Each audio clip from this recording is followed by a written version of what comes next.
Hi viewers, আশা করি সকল ভাই ভালো আছেন। আপনাদের দোয়ায় আলহামদুলিল্লাহ আমি ভালো আছি।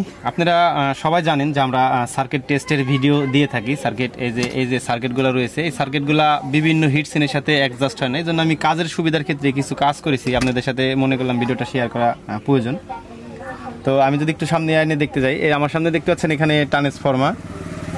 এখান থেকে যে উপরে যে ট্রান্সফরমার আছে এটা হচ্ছে 18-0-18। এখান থেকে আমি একটা রেগুলেটর 78-15 ট্রানজিস্টর দিয়ে এখান থেকে আমি 12 ভোল্ট বের করে নিয়েছি স্পিকার রিলের জন্য।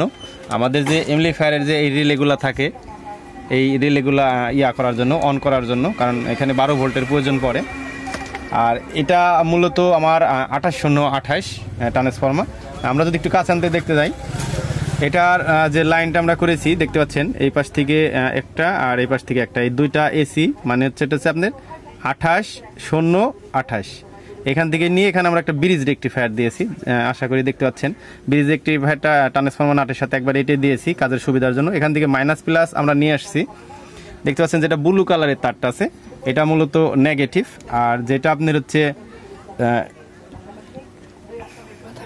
বাদামি কালার যে তারটা রয়েছে, তো এই তারটা মূলত পজিটিভে দিয়েছি।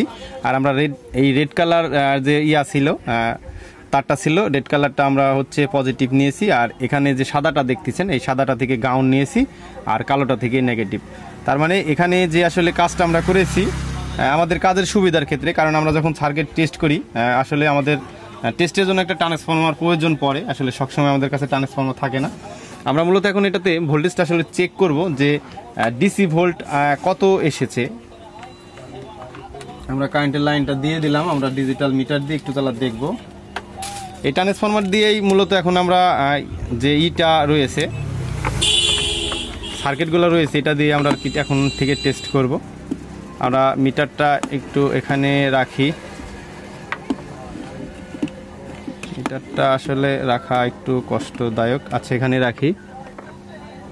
আমরা এখন গ্রাউন্ডের সাথে ধরব, এটা পজিটিভ আর এটা হচ্ছে গ্রাউন্ড।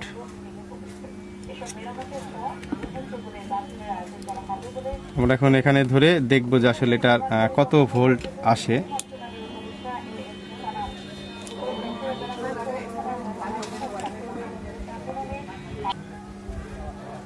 আসলে আজানের জন্য ভিডিওটা আসলে স্কিপ করলাম। আসলে এর এখন আমরা যে ভোল্টেজটা রয়েছে সেটা আমরা দেখব। এটা পজিটিভ গ্রাউন্ড, আমরা এখানে ধরে এখানে যদি মাপি দেখতে পাচ্ছেন 40 ভোল্ট ডিসি। এটা দিয়ে মূলত এখন সার্কিট টেস্ট করব। অনেক আগে আর কি এক ভাই বলছিল যে ট্রান্সফরমার তৈরি করলে নাকি সেকেন্ডারি ভোল্টেজ অ্যাকুরেট করা যায় না। এখানে দেখতে পাচ্ছেন পুরো 40 ভোল্ট আছে ডিসি ভোল্টেজ। আমরা যদি ওই পাশে একটা ধরি, এখানেও দেখতে পাচ্ছেন পুরো 40 ভোল্ট আছে। আর এই মাথাতে যে সংযোগগুলো রয়েছে আমরা মূলত এটা দিয়েই কাজ করব। আমরা যদি এখানে একটু জ্বালা ধরে আপনাদেরকে দেখাইতে যাই, দেখতে পাচ্ছেন এটা গ্রাউন্ডের সাথে একটা ধরি,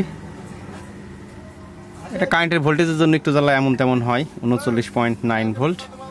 আর আমরা এখান থেকে যদি একটা যদি ধরে যদি গ্রাউন্ডটাকে আমরা চেঞ্জ করি, তাহলে দেখতে পাচ্ছেন 39.40 ভোল্ট। এটা বিদ্যুতের ভোল্টেজের জন্য এমন তেমন হয়। আমরা যদি এটাকে লুকটাকে আমরা আবার একটু চেঞ্জ করি, তাহলে দেখতে পাচ্ছেন, তাহলে এখান থেকে আমরা পাচ্ছি হচ্ছে এই সাদাটা হচ্ছে গ্রাউন্ড ভোল্টেজ। আমরা পজিটিভে ধরব, পজিটিভে 39.9, নেগেটিভে ধরব 39.9।